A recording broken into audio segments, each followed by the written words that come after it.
Hi, everybody. Thanks for joining us this week. I've got a very exciting guest who is going to introduce herself. I love what has been happening with social media because I've met people globally, people that I wouldn't just ordinarily meet. And I love having this conversation. So if you're finding us for the first time, please subscribe, follow, do whatever that people do on social media, like, comment, let us know what you think of our conversations. She's going to introduce herself and then we'll get to the topic that we are going to speak about this week. Ngozi, Thank how are you. you? I am very well. So, hi everyone. My name is Ngozi. I'm a Nigerian born British, but living in the UK, British psychotherapist, social worker, and entrepreneur. So, I guess my speciality is all things mental health, all things leadership, all things entrepreneurship, and especially within the Black and Brown communities in the UK and, back in Africa and as well. So I'm excited to have a conversation and see where this leads. And I'm hoping that those that listen and watch really take something away from what we discussed today. Oh, that's great. I love that. So, but before we even start, just describe for me, what is a psychotherapist? I always get fascinated by people's occupations. So what does a psychotherapist do? A psychotherapist is a trained professional that essentially is able to work with individuals that come to them to help them, I guess, understand themselves more. Typically it's a space where people want to understand the past that's happened because it's affecting their present and they can see that it will affect their future. And the psychotherapist facilitates that space to really help and guide that person back in the past. Essentially, it's like we go through a little time and we go back in time. But we're doing a lot of painful work because I can imagine, like yourself, like myself, sometimes going into the past isn't as easy as just going, oh, what did I do when I was 5 years old? For some of us, we can't remember. For some of us, it was absolutely excruciating and painful. And for some of us, we've suppressed so many different things, right? So psychotherapists are trained to work with those difficulties. And a bit like the iceberg, if you've ever seen an iceberg, you see the top of the iceberg, where there's a big, massive boulder underneath. The psychotherapist's task is to deal with the boulder underneath. And deal with what we call the unresolved issues. So that's what a psychotherapist is. It's a trained professional, really guided via usually talking, but it could be via arts, it could be via music, it could be via dance, different means. But essentially, it's the medium to go into the past and uncover stuff and hopefully, essentially, help the person deal with the present and the future in a more healthier way. Oh, wow. Okay, I think I'll bring you back on another podcast and we talk about psychotherapy, but that's another topic in another conversation. So today we said we want to talk a bit around mental health and entrepreneurship, right? Because a lot of us have either transitioned into entrepreneurship, others have got ambitions that comes with to be entrepreneurs. But there's a lot of things that happen in the entrepreneurship journey, right? That can impact your mental health. So that's what we are going to be focusing on today. But I think let's start with just defining. I like defining things. I'm such a teacher at heart. So let's define what mental health is and what does that mean? Okay, good question. I like to make it simple. So this is the way I define it, because I always say most people can go on Google and you can find the what do you call it, the World Health Organization's definition of mental health, right? But Ngozi's definition is simply mental health is how you feel about yourself, how you feel others feel about you, and how you feel about yourself in the world. I think in a very simple way that it really makes it really break it down. It's about you, others, and the world, because every mental health issue is breaking up into symptoms of a mental health issue is about how they feel about themselves, how they feel others feel about them, and how they feel themselves in relation to the world. That's how I break it down. So it's meant to be optimum well-being. So the same way physical health is about feeling as good physically, you feel physically fit, you feel healthy, even if you've got a disability, even if you've got, physical health issues, you can still feel good in yourself as much as possible. It's the same as a mental health. It's how emotionally well you feel it in yourself, in the present, in that moment, in right now. How well are you able to use the internal resources you have to cope with the demands of the world? That's what mental health is. Wow. And when you introduced yourself, you said, I do all things mental health, right? So I think the biggest question to me is, why are you so passionate about that topic of mental health? It's a really good question. I think it starts from my journey, because I guess in one sense of the world, you cannot cope in this world really and truly without a good sense of self. And that links to your mental well-being. People are using mental health so frivolously right now, so it begins to make people get confused about what is it really. But we're all beginning to see, whether you're in Africa, whether you're in the Western world, whether you're in Asia, whether you're in the Pacific Oceans, that if a person doesn't feel good internally, it impacts their functioning, it impacts their relationship, impacts their work, etc., etc. We don't have to take long to look at social media and people just saying weird things on social media, and then you find out that they're sad and they're depressed, etc., etc. So it's because it's intricately linked with everything.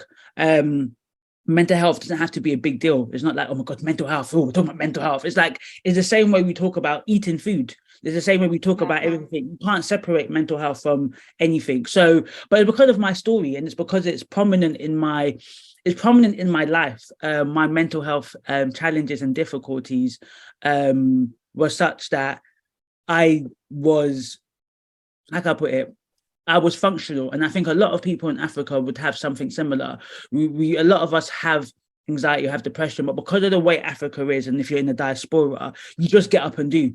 You have to function, you have to look after the kids, but actually you're struggling inside, right? You're actually struggling, you're not happy, you're depressed, you're eating, a lot of, even though we've got curviness in Africa, a lot of times people eating, being overweight actually is to do with the fact that we're overeating because we're not happy. So where do we go? We go comfort of food. So a lot of the normalized things, I think, in African tradition, you actually begin to realize it's because we've got a wider society problem of just not being happy with ourselves. But because we are functional, we get up and go. You shame anybody that just sits at home and your kids are hungry. You're sad. We are all sad. You get up and go, right? Where in the Western world, it's kind of somewhat allowed a little bit more. So some people will be at home and not moving. And not that it's allowed, it's a different kind of culture. So yes, some people might shame that person, but that person to a degree has the state to maybe rely on. Where in Africa, what state? If you don't work, you don't eat. So there is no buttress for people to be like, I just can't function in the moment. I cannot function. So that's why I find the conversation interesting, because we're talking to predominantly, obviously, you've got a wide global audience, but a lot of them will be Africans, and there'll be experiences that they say, but yeah, that's what we do now. But yeah, that's what you do because you don't have any other choice to do that, right? If in South Africa or in Nigeria there was a welfare state, you could, after someone passed away that you loved, you could have 6 months off and get paid. Probably a lot more people would do it.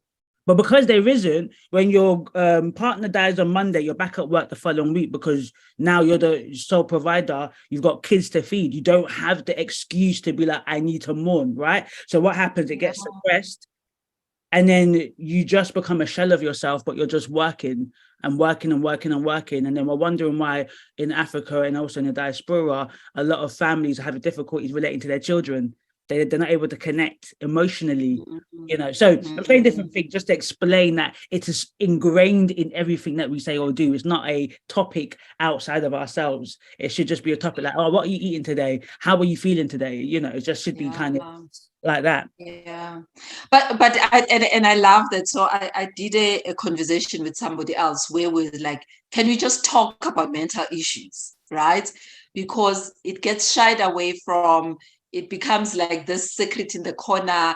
And as you say, when somebody is depressed, it's like, why are they depressed? Like, they need to get over it, I think the understanding is very tricky. And as you say, people are functioning. So there's a part where they're forcing themselves to wake up and do what they're doing, but they are just not feeling them. And the best thing you can explain is like, I'm not feeling myself.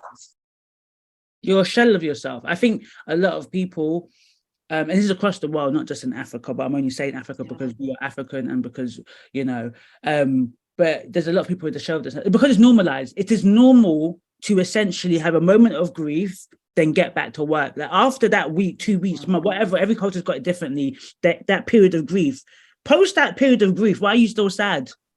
What's going on? It's weird. Even though the person hasn't, for themselves, they still haven't finished grieving, but society has told them you had X amount of time to grieve. That is it. You need to get up and go. And because the majority of society confirms that, unless you're interested enough, you've got people around you understanding, you yourself will be forced to get up and go. So you see that because when Africans come to the Western world and they're trying to do the things they did back home, it clashes with the society. It clashes with society. And that's when the dichotomy and the disconnection happens with the kids that you've now taken to another country, the host country now. They're trying to still maintain some of the traditions back home, but in a culture doesn't affirm that. And that's where you probably see online where you're looking at people in the West and you're seeing, I can never talk to my mum like that. I can never do that. How are they getting away with that? The culture affirms that. Yeah. In fact, I was having a conversation with somebody and we're talking about trauma and grief. And I was saying, I lost my brother some years ago. And I just, as you're saying, there was the funeral on a Saturday, on a Monday, I was back at work and I just functioned. 9 months later, then I started breaking down and people were looking at me like, but your brother died nearly a year ago. Why are you breaking down now? Because there was never a moment of dealing and really being present with what just happened. There was just like, let's just move. It's happened, funeral, go back to work, and your life needs to go on. And so I take that very seriously, and it's a conversation that is really close to my heart. But Ngozi, if we take this mental health environment into an entrepreneurship space, so as I said when we started, is that most of us want to get into entrepreneurship. And there are a lot of challenges and issues that entrepreneurship brings. What has been your experience with that, being an entrepreneur yourself? I think the biggest thing is isolation or loneliness. Especially if you're a founder, you're by yourself. If you are a co-founder, that might be slightly different. But I think even if you're not alone, so I say this knowing that I'm not alone. I haven't, been isolated in a long time, but there are moments of isolation because sometimes if none of your friends are in doing what you're doing, doesn't have to be the same business, but doing this journey with you, I've got 1 or 2 friends, the conversations you have is different. Now, it's not to diminish 9 to 5 because I even still have a little part-time job because I want to keep my hand plugged into mental health and stuff. The state. But there's a different conversation. When I was a full-time social worker, I would speak very different. My manager gave me more cases. I don't speak like that as an entrepreneur. An entrepreneur is like, I need to make the next sell. My social media's gone down. There's a different level of conversation you're having when you're in a job compared to when you're doing your own business. So it's even like a doctor. If a doctor was in a hospital, they're still a doctor if they have their own practice, but they're now concerned about wider things than just the patient that they're seeing. They've now got to consider the amount of money that's coming to their practice, their employees, their this, their that, but they still also got to be concerned with their job as a doctor. So it doesn't make it more, I think some people do feel like entrepreneurs feel they're better. It's not better, it's just different. So when you're doing something different and you can't have those same conversations, you might then feel isolated. And especially in the beginning, if you are the only person, you're the only boss, you're the only employee, right? Because most of the time, for a lot of businesses, that might always be the case. It might just be you, or you might have a virtual assistant or an admin, etc. So it can be kind of, isolating when you're constantly asking yourself what's going on. Like maybe 1 week you do an amazing sell, and then you're thinking next week what's happened. Is inconsistency, and then also the pressure of I've got to pay bills. Like, this is this, I need to pay bills from this, I got to pay my taxes. There's all of these extra responsibilities that I guess when you're employed, as long as you have the job, all you know is that you get your pay at every month, every week. Those things, because, so let me say this, because many people don't deal with the issues they had as a child, right? Anything will erupt it. So relationships bring up things that you're dealing with. Anything intense, bring it up. So even university, an extreme course, if you're studying something and you're working, that can bring up things.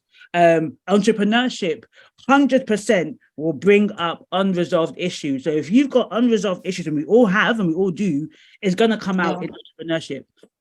So by definition, most entrepreneurs I think, predominantly go through some sort of mental health, I wouldn't say crisis, but you go through some stuff where you're like, oh my God, my mind is just out of control right now. I don't know what is going on. I need a break. Like, you get burnt out, not even because of the business, just because of the stuff that running the business triggers, which is a good thing. Overall, it is a good thing, but if not dealt with properly, then it may not be a good thing. So how do you deal with it properly? Because, and I totally agree with you, because there's an element, the biggest worry goes, let's be real. The biggest worry is about, am I selling? Am I getting money? I need money. That's all that it's about. It's like, I need money. I don't have space to be planning and preparing and, all these other things. It's about, is money coming in for the bills to pay? Exactly. And then now with the pressure of social media, I need to make 6 figures, I need to make 7 figures, all of that begins to build up, and the pressure of, and the fact that you want a consistent income, because you want to be able to say, it's your niece's wedding, you're like, oh, I had a lot of money this month, but am I going to have that money next month? All of the planning that you want to make sure you don't just want to break even. That's the first step, right? Break even. You want to make profit, and you want to make a good amount of profit, because you want the whole point of going into business. One key reason most of us have is freedom. We want freedom. We want to be in charge of our own time. We want the freedom of travel, the freedom of time, the freedom of money. Not everybody wants to make lots of money, 100. Some people just want the freedom of time and travel, right? So depending on what you value, so making money, getting sales, if it's a product business, selling the thing, or if it's service, everything is about sales. But depending on the type of model of business it is, if it's more face interface, if it's more products, if it's a physical kind of like brick and mortar business or an online business, it takes a lot from you. If you do not wake up and do it, then money does not get made, right? There's a level of, you've got to do stuff. You can't call in sick to your own business. Well, you can. If you're sick, you're sick. But the idea is, you can't say, oh, babe, your colleague, can you just cover for me today? There's no covering for you today, especially in the beginning. When you get to a certain level where you've got team members, like I have team members, then I can go off and do my own thing or what have you, my business running. But it took a long time. It took 100-hour weeks before I got there. So people might look at me now and go, wow, your team manages your business. Yeah, but when you're doing a full-time job, you're married, and you are doing a full-time business, and you're constantly tired, I deserve to be able to wake up when I want to wake up. But I'm still working hard. Some days I do a 12-hour days because I'm also doing other stuff on top of my business. So how you deal with it, though? The question is, how do you deal with that? I guess it depends on what it is that you're dealing with, right? So the first is that you've got the business, and then you've got the things that will come up from the business. So for example, if you have an issue that you don't trust people, and you kind of know it's there, but you're not really thinking about it, you start a business that's really, really well, then you've got to employ somebody, you might find your trust issues start to crop up when you've employed someone, because maybe you deal with your trust issues is by micromanaging the person, and then you start to get negative feedback that this way of working is not helping that person. And then if you're not self-aware enough, you might continue to blame that person. You fire that person, you find another employee. So you even find and see if when you were in corporate, right, you have one manager who's micromanaging you, thinking, what is going on? Like, why are you so in my business? I am doing the work, right? And they don't see the issue. They blame it on you. So if you become self-aware enough, and your employees, your clients, maybe, people are giving you feedback, then you've got to go, why am I micromanaging? Okay, because I don't trust people. Where does that come from? That's not something you do on your own. You got to go to therapy. You got to have a coach. You've got to go so you can get a mirror to say, I probably have trust issues because my mother and father had a divorce and I was ping-ponged back and forth between both of them. And I couldn't trust either of them. Do you see what I mean? Yeah. You deal with the source at the root of the issue. At the same time you're dealing with that, you still got to manage your business. So, but it starts off with self-awareness. So the first thing for any entrepreneur right now listening to me is you need to be self-aware and you need to be willing to take feedback from those around you, whether it's friends or family or employee and even clients, because they will tell you the issues that you cannot see, that they are seeing. And if you don't listen to them, your business will not succeed. Wow. And I think the self-awareness part just, it cuts across everything. When you're not self-aware, just as a human being, I think you trip up a lot in life in general and within the business space also. But you know what? We come with egos. I've started a business. Who are you to tell me? The type of setup that comes through. And being very, as you said, becomes very difficult then to take feedback from other people. But so in your own story, what has been, how has been your journey in finding ways and means to deal with these things that crop up? I say I was in a bit of a fortunate position, I had a lot of therapy before I started the business. I still have therapy now. I had a break for about a year and a bit, but I had therapy before. So a lot of issues, was resolved, but it still brought up issues. The biggest thing, I guess now, obviously, I don't know if your audience is of faith. The biggest thing that my entrepreneurship journey has tested me is about how much faith I have in God. Do I have faith in the mammon? Do I have faith in money, as in, or do I have faith in God that supplies the money?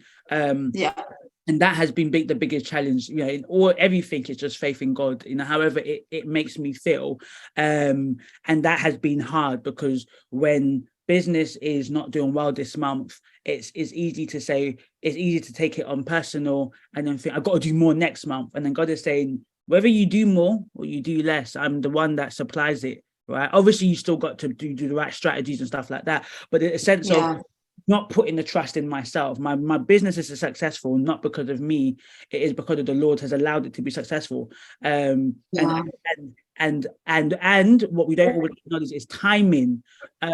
Somebody I can meet. There's a number of people doing something similar to me, and they're not successful. Not because they haven't got God. Not because they're not doing good. It's because of timing. Sometimes it's all about timing. Let me give an example. The founder of Deliveroo. I think there's Deliveroo in South Africa, right? So the founder of Deliveroo, that's a delivery service that takes food to wherever you are, had this idea, I think in 2002 2004, right? Had this idea when he came to London from America, but he couldn't create the idea because why? The technology had not been created. So he had this idea over 10 to 12 years before he first started. I think at many different points he tried to start it, but the technology wasn't there until Steve Jobs created App Store. That was the beginning of realization that this idea can actually become a manifestation. So when he first started, it was very clunky, blah, blah, blah. Cut long story short, he had to essentially wait for somebody else to create the technology to enable his idea to come to manifestation, to come to fruition. So what that basically means is timing. He couldn't create Deliveroo in the early 2000s. The technology was not there. The idea was there. The hunger was there. The desire was there, but the technology wasn't there. So I think it's also important to enable your audience to know that as well, that sometimes the frustrations from business come because it's not the right time and we're not tuned in with the Lord. We're not tuned in we're not discerning the time and season we're in. We started a business prematurely. It hasn't worked, or we started the business with lack of knowledge, or we started the business with big ego and unwilling to ask for help. And then the business fails and it leads us to a path of resentment, a path of annoyance, a path of whatever it does. So these are the things that occur. So you need the right ingredients for business, right? You need the hard work, you need the diligence, but you also need humility. You need to take risk. right? You might need to take a loan. Sometimes I haven't got money to start a business. And I never had money to start a business. You probably didn't. No, nobody really has money to start a business. You take a risk, you bet on yourself. You say, God, I'm taking that 10K I've saved, or God, I'm taking a 10K loan, or God, I'm doing XYZ, make it work. If it doesn't work, do you give up? You say, okay, Lord, that wasn't the best idea. So, Lord, let's go back to the drawing board. Many people are unwilling to do that. They start an idea. If that doesn't work, that's it. They give up. And then they go back to work and then they say, entrepreneurship is not for me. And maybe it isn't, because the entrepreneur is resilient. Yeah. But resilience, and now you're getting into the next thing. Resilience takes a lot out of you. Life takes a lot out of you. So yeah, it does. That's the reason why we have to be honest to say. And like I said, again, I never knock 9 to 5. I don't think it's better. Then entrepreneurship is not better than 9 to 5, because I just don't think everyone needs to be an entrepreneur. It doesn't make everyone's an entrepreneur anyways. But you have to be resilient. You cannot be an entrepreneur without. And I think it's about being honest. I've had friends that say to me, I've got some friends that I can't be an entrepreneur. I just want to get a good job, because there's some jobs that can give you 6 figures. So there's some people say, I don't want to be an entrepreneur. I want to find a job that can make me comfortable, because they haven't got that in them. It's about being honest with you, honest with yourself. Yeah. Right. Because some people were trying to go into entrepreneurship because it's the thing to do. You see people on social media going from one country to another. It's the thing to do. So our eyes are wandering and we're seeing a lifestyle that we feel like, okay, well, if I can't sing, so I'm not going to be a musician. I can't act. I can't be an actor. You know, I can't go via the performing art way. I'm not a sports person. I can't go via sports. What's the next big thing to make money? Let me become an entrepreneur of whatever type that is. And that's not for everybody, because the skill set required for entrepreneurship is one of hard graft that not many people get it and make it when they go through the process. If I knew what I knew now, I'd be very honest with you. I would probably still do this, but I'd be more hesitant. If the Lord showed me all the stuff that I would go through post deciding to do this, do my own business, I may have stayed a bit longer in full-time work, because it's hard. And I didn't know how hard it would be until you do it. You just don't know how hard it's going to be until you do it. You're like, oh my God, Lord of mercy, what happened? Why did I make this decision? The anxiety that you have when you're like, am I going to make the same amount of money next month to pay all my stuff? But when you've got people, when you've got people's livelihoods on you, stress. COVID happened, right? And legitimate businesses that were doing okay had to shut down. Do we take into account that it wasn't just that family that owned the business? They had other families attached to that business that lost their job. And that person, people they've worked with for years, saying, I can no longer pay you. And then that person, so, and even now I've got to lose some staff, because obviously we've got the cost of living crisis. I've just got to make certain decisions. I'm going to have to tell some of my staff that they depend on me, that I think it probably be best that, you start looking for another job, because I need to consolidate my assets, right? That's a hard thing. I wish I was just doing social work again, that I don't have to deal with that level of responsibility to tell somebody that. What I mean, if I foresaw all of this, yes, I've made a lot of money. Yes, I've got a free lifestyle, but the responsibility that comes with it, I'm not going to lie, I probably would have gone, God, are you sure? Can I, let me think about this for a year or two. Let me just stay in full-time employment without that responsibility. And I think that's being honest, because I don't want to fluff up entrepreneurship. I think it's the best thing I've done, but it's also been the hardest thing that I've done. Yeah. And if you look back in your own journey, what failures would you share with people? Because sometimes people just go, oh, you fail. And that freaks out everybody, right? Failures. Look, I started another business that failed. So I started a journal business. I don't know why, I just got a bit excited. I, found a supplier in China, but it failed. And once I failed, that meant it didn't sell. Like, it sold because I got a lot of my friends to buy and people bought, but I didn't do what you needed to do to really have a successful product-based business, right? So I've got hundreds of planners outside in like our garden that now I just give for free. So I literally just give these for free. So I go, if I saw you, because obviously in a different country, I would give you a planner. So people just get, oh my God, thank you. It's a beautiful planner. It's amazing, but I didn't do the right marketing. Yeah. So now I've got planner that's literally blocking our little patio, and I give it for free. I give it free now. That's a failed. That was a 10K business that failed. And I remember feeling so bad, feeling like God. And God never told me to do it. I was just too fast. I just thought, oh, let me start doing journals. That's the thing to do in mental health, right? And literally because I thought, I'm a therapist, I've got a therapy business, it's successful.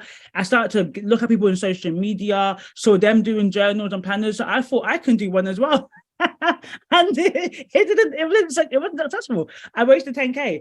When I say waste, it was still a good thing. I learned a lot from that. But essentially, I could have saved that 10K essentially, and save our patio full of journals. So we've got like literally journals all over the house because to squeeze it somewhere. So that is a prime example. I've been fortunate. I got the money back, but I've had some bad investments. So I've invested in, so I was working, that wasn't working. This lady called me, we have a Black History Month in October in the United Kingdom. So she just gave me a spiel saying, oh, Black History, I want to promote your service. And it's going to go to like hundreds and thousands of people because we're going to distribute it with the Guardian newspaper. And I'm a risk taker. So I said it was a good risk. Cut long story short, I had to get my money back from PayPal. She never delivered. Wow. And she had the she never delivered. She had the audacity to get angry at me. My accountant got involved. She basically skirted us. It took 3 months to get the money back from PayPal. That was £8,500. I don't know what the equivalent would be in South Africa. Wow. Yeah. It's about 100,000 rand. That's a lot of money.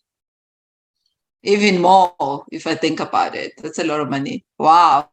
But I think that's the thing, because we all just think you'll start, it will just happen, you know? And I wish, right? I wish. I had my brother ask me the other day, he says to me, are you making the money you used to make when you were employed? And I just looked at him like, yeah, whatever, dude. Don't ask me those questions. Like, no, don't ask me those questions.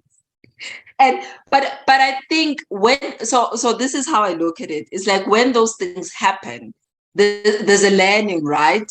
Now there are things that you might do differently, and there's a learning that comes from it. But we always just think I failed, and then you freak out and you don't want to move forward. Yeah, and I think this is it. I think a lot of people get paralysis. I know a number of people, you know, again, they've done their own business and it didn't do as well as they thought they did, and then they just got paralyzed with the failure. And I think when I've felt like a failure, and I speak to some of my friends, they say, Ngozi, you're not, can you keep on going? And that's really motivated me, because I feel like I'm not doing good, I'm not doing good enough. And then I guess the difference between me, and that's why I'm a real entrepreneur. You know, let me say this, an entrepreneur isn't someone who's just successful, right? An entrepreneur is someone who keeps going, because one of the things that my friend said to me, she went, Ngozi, the difference between you and me is that I stopped and you've continued. Yeah. And that really hit me, because she legitimately has stopped. She just has stopped because the money she's getting is not enough, and that just paralyzed her. Whereas even though I'm making a lot of money, the things that I'm going through in the business, I'm still going, I'm still making decisions, I'm still I'm strategizing, pivoting, maneuvering, all of this different. And that is what an entrepreneur does. And I think don't meet enough entrepreneurs who, you know, what about I don't know if you know this company. Have you heard of Blockbuster? Yeah, Blockbuster, yeah. Right? The video movie people. Exactly. That was before Netflix, right? Netflix. Yeah. Where was that CEO? I'm sure he's made a lot of money now and is okay. But we should hear from him. We should hear from the companies who had to close down because now successful businesses are taking over. But they were once the big thing in those days, right? I want to hear from him or her or whoever, because they show you that sometimes sometimes you got to know that you might be only there for a moment. Does that make sense as well? Blockbuster was there for a long moment, but it was for a moment. Maybe now he's just a silent investor. He's actually probably a silent investor, right? But he had his moment. Now, even Netflix, right? We see Netflix is going through issues, right? They may or may not be here in the next 5-10 years, depending on how they deal with their issues, right? So it's also just being aware of how business is, that business isn't like this. It's about making smart decisions. When you're up, make those smart decisions, make investments, make savings, because that it will go like that. Then it might go back up, or that going back up might be a totally different business. Do you see what I mean? So Yeah, you might start like this, then you go out of your business, you might decide I'm changing up the model. So that is the entrepreneurship journey. You know, I know people that started off selling books and then become coaches, or started off becoming coaches and then become authors. You know, what you start is not what you're going to end with. And I think people are scared of the evolving in business, because evolving and transitioning is painful and it's scary. Yeah. If you can go through the process, if you can endure the process, you will be much better for it. Now, that doesn't mean you have more money. I'm not saying, I can't guarantee that you go through the process will mean you even do well in business, but you'll become a better person. Yeah. And so what would you say to somebody who, because it becomes a dream for most people, right? There's a dream of, I really want to start my own business. For somebody who's sitting in corporate and thinking, I've been wanting to do this. Like what 3 things would you tell them to consider before they make a final decision to get out of corporate? Are you willing to take the risk? Are you willing to bet on yourself? 100%. If there was no safety net, like this was your one and only chance, can you do that, right? Because the reality is there isn't, but I'm just saying that's the level of hunger you have to have. Are you willing to pay for help? You might need to get a coach, a business mentor. Sometimes you can get them for free, but a lot of time nowadays, most people are not giving valuable knowledge for free, right? That's why you might have to listen to lots of podcasts. Seek somebody that's doing something similar to what you're doing, is successful, and see how you can get them to coach you, pay for their program, whatever, get them to mentor you, right? So it could be paid or unpaid, but usually it's going to be paid. And then thirdly, understand that success and failure are both imposters. I think it's a very powerful quote, and that's something that I constantly think of. Success and failure is both imposters. When you succeed, others fail. You always have to know that for you to have your success, someone else has failed. I don't mean it in that way that you jumped on. I just mean that's the reality of life. Success and failure are both imposters. You have to really understand that, because the life of entrepreneurship is not linear. Most entrepreneurs lose their money at least once or twice. So if you are not willing to go through that, social media is a lie. So do not believe the illusion that you see people in. A lot of people, when they get a good amount of money and they start doing all of those fancy stuff, they're not going to tell you when they lose that money, because it's embarrassing for them. So all you do see that life, and you don't even know that they're probably now using credit cards to fund their lifestyle until they can get back on top, right? All of the old school entrepreneurs, they will tell you they've lost money at least 2 or 3 times. So that's what I mean. If you're not willing to go through that, then it's probably best you sit down. Now, lastly, I'll say entrepreneurship isn't just for those that want to make money. You need to be an entrepreneur if you want a charity.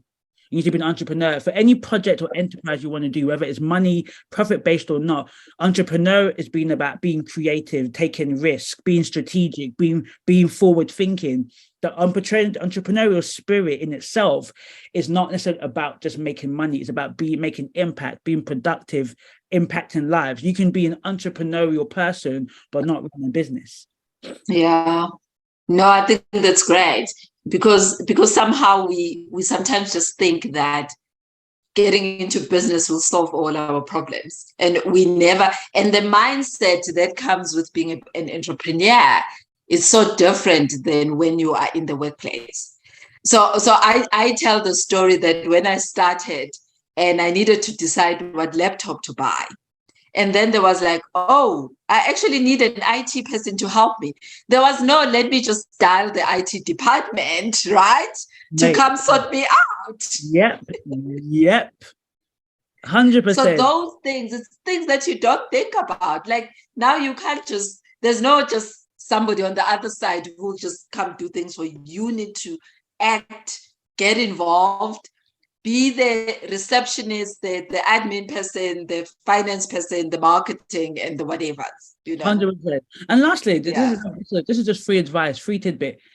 Please do not spend time doing the business cards, doing all of the things. Get out there and start showing up and being visible on whatever social media platform. Lastly, we have to be adaptive. So if there are some people that can do this without, the typical thing, depending on what business. If you're doing a care home, you may not need social media the same way that, someone like you and I might need it because we're doing other businesses, right? But for many people that will know that they need social media, you have to, one of the biggest things I had to deal with is fear of exposure, fear of being my first business is a business that my face is not shown. But now this business, my personal brand, is all about showing myself. It took me 4 years to get over that. I could have started 4 years ago. When I started my first business, if I had started doing this now, my personal brand would be somewhere different because I would have searched 4 years of it. I've started it last year because it took 4 years to get over that fear of being visible. Forgot to add that to it. So that's what I mean, that though I dealt with a lot of things in therapy, that area was still untouched area.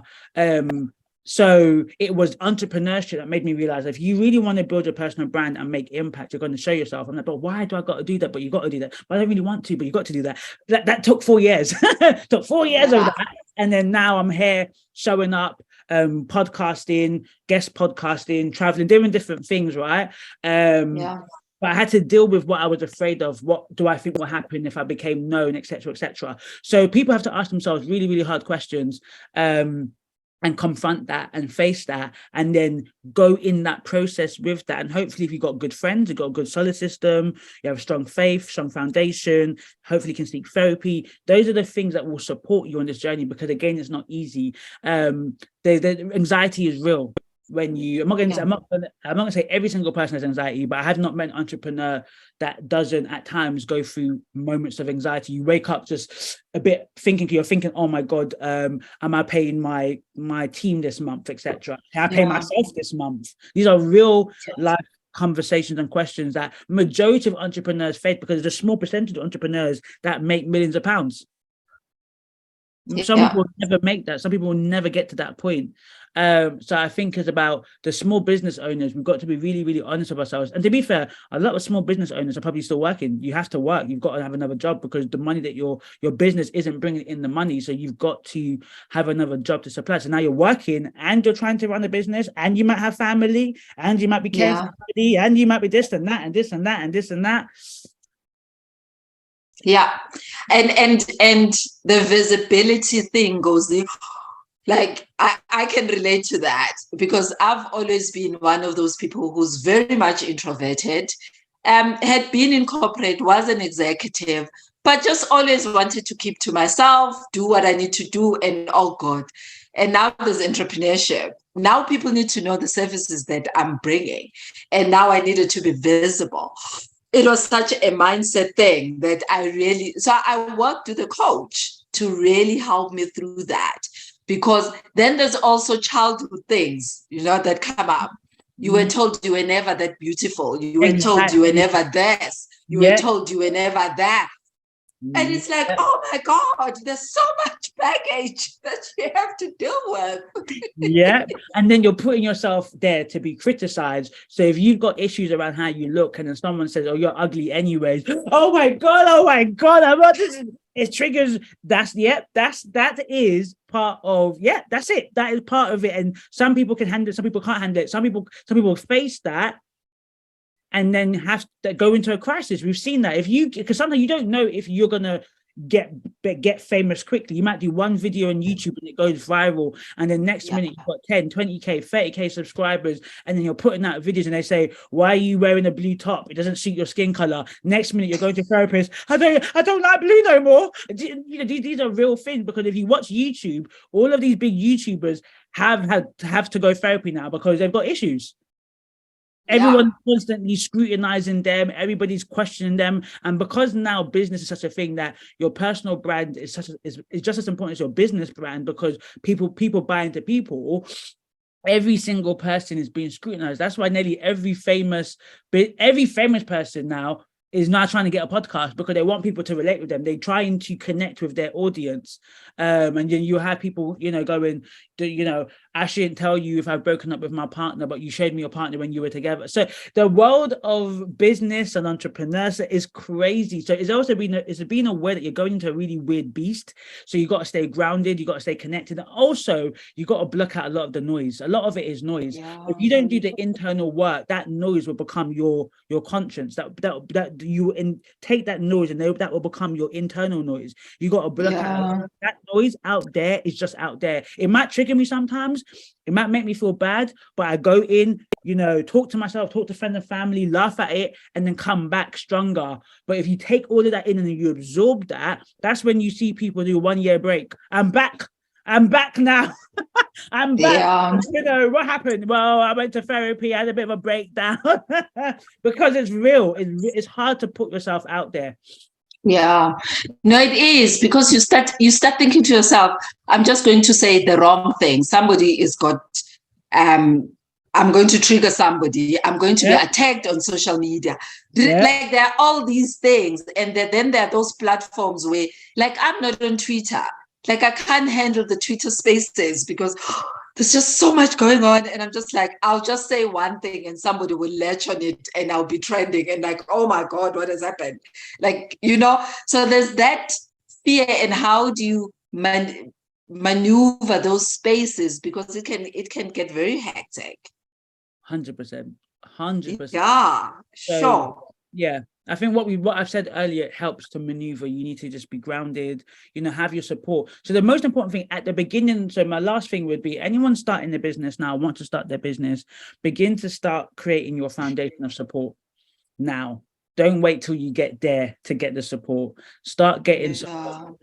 Because the going is going to get tough. Your tough is going to be different to everyone's tough. Your tough might be you get lots of clients, but maybe you don't have the infrastructure, or you don't get lots of clients. Everybody's going to have different difficulties for whatever it is, and you need that support system, because you cannot do it alone. Any business person, if they did it on their own, is a liar, or they've got a massive ego. There's no way you can do business on your own. You need some sort of help, even if it's internal help from that therapist and coaching or whatever, from your employees to your family to the clients themselves. They are coming to you, right? So yeah, most people know, but not everyone's going to be a Facebook, where it doesn't really matter now what the CEO does now. For the majority of people, your reputation is important. So also consider that. Though if you've got a nasty character, and people have told you you've got a nasty character, not everybody's a hater. Some people are trying to tell you you've got a nasty character, fix it up, because that will show through when you get you get bad review, or somebody emails you who's not happy with your product and you cuss them back in email. That's not a good look. You got to say, okay, I'm so sorry about that. So, and sometimes clients or customers are difficult as well. So I also understand that some of these customers can take the mick as well. No fear of saying that, because sometimes the customer ain't always right. Definitely, the customer ain't always right at all. And they could also be something think, wait a minute, what? So business is hard. But is it worth it? Yes, if you are doing it if you know why you're doing it. If you want just money, then fine. But if you're doing it for freedom and doing it for other things, to support your family, to generational wealth, right, it is worth it. Because when you get to that point when you can not only put food on your table, put food on your children's table, and other children that they're not related to you, your employees' family, is a beautiful thing. Yeah, no, I get that. So Ngozi, we've spoken a lot about the story, and I think we can continue about this topic. But there's something that interested me when I was looking on your website. You speak about the formula called the BOLD formula. Tell us a little bit more about that. The BOLD formula stands for boldness, obedience, leadership, and discovery. So I work with women of faith, women that believe in Jesus, and I support them in how to be leaders of today and tomorrow. And I believe boldness is an important criteria. Obedience to the Lord is another important criteria. Leadership is obviously important criteria, and then discovery. I think a lot of us don't actually realize that the journey of life is a discovering one. You're constantly discovering yourself in God and God in yourself. And I think that's why I said that transition is hard, because in your discovery, you find things that are not so good. Like I had to learn last year that I'm not as patient as I wish I was. I'm not as faithful as I wish I was. And that's a painful realization, but God is merciful. And in that, he's showing me so that I can become that, right? So that's what I mean. That's what the bold formula stands for. It's about being bold. Being bold is about taking risks and standing on what you believe in and pushing forward despite what you see it does not make sense, but you really truly believe that the promised land is that corner, they're over there, but you got to go through woods and valleys and meadows before you get there. Obedience is about, are you going to go when God says go? Many of us don't go when God says go. We hesitate. We ask him, are you sure? God doesn't make mistakes, so why are you questioning him? So as obedience, leadership is about being authentic and being potent. How do you be an authentic leader, and how do you walk in your potency? And discovery is what I said before, about discovering yourself in him and discovering God in you. So yeah, that's the bold formula. Okay, that's very interesting. And I think I like the obedience part, because that can be very difficult. Like, you get told things and you're like, I know this is what I need to do, but do I really want to? No. Can we negotiate? Can we just have a negotiation here? Like, why? Yep, I know about that. Yeah, and then the discovery, because I think the journey of life, there's a lot of discovery, and sometimes we want to run away from who we are. We want to run away from the bad parts of who we are, because we're in denial. We're like, there's no way I'm that. And you can see all the evidence around you that says you are so this. You've got pride, in fact. You are jealous, and you've got ego and this, and you're just like, that's not me. It can't be. So I think that's very powerful. That's really powerful. So yeah, as we're about to wrap up, 3 things. You've said a lot, Ngozi. You've said a lot. But now let's pin it down to just 3 things that somebody needs to take it out of this conversation. I'll say the first thing is listen to the wind. Listen to God. Listen, I call it the wind. The wind is moving. Move with the wind. Do not let the wind go past you. The Holy Spirit is a wind. You got to go with that. Don't go before it. Don't go after it. Go with it. That's the first one. Second one, there's no such thing as failure. So I know I mentioned the business that failed. I say that just to give that context. It didn't fail. I just spent a lot of money to learn a massive lesson. It's okay to fail. It's okay to not do things right. It's because that's part of the discovery. You have to make a lot of wrong inventions before you get the light bulb. You don't get the light bulb in your first go. And then the third one will be success and failure are both imposters. I would advise people to research that quote, write that on Google. The actual quote is triumph. When you face triumph and disaster, know that they are both imposters. But in modern terms, we might say success and failure. But triumph and disaster, I think that's an important quote. And if more of us knew that and understood that quote, there'll be less ego. So those are the 3 things I would leave with the audience today. Oh, wow. Thank you very much. So to anybody who is listening to us today or watching us, I don't have anything more to add. I think this was an amazing conversation that we've had. So please comment, let us know what you think, give us some feedback, rate, do whatever. You guys know what happens on social media. But I always say, if there's one person who can take something out of this conversation, I've done my job and I'm good. Yes, exactly. So follow myself, Ngozi Cadmus, NGOZI CADMUS, on every social media platform, and I will connect with you on that. Thank you for the time. I really appreciate it. Thank you. I actually enjoyed this. It was fun. It was so fun. Yeah.